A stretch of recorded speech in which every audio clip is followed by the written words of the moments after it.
La première ministre de la République démocratique du Congo a déclaré que 7000 personnes étaient mortes depuis janvier dans les combats qui touchent l'est du pays. Judith Suminwa Tuluka s'est exprimée lors d'une réunion de haut niveau du Conseil des droits de l'homme à Genève lundi.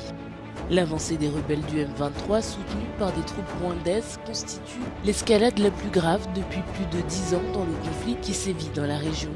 La capture par le groupe rebelle de pans entiers de l'est du pays et de précieux gisements de minerais a ravivé les craintes d'une guerre plus étendue.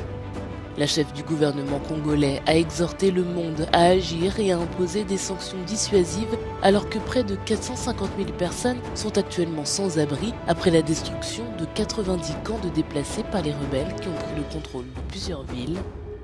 Le Rwanda rejette les allégations du Congo, des Nations Unies et des puissances occidentales selon lesquelles il soutient le M23 en lui fournissant des armes et des troupes.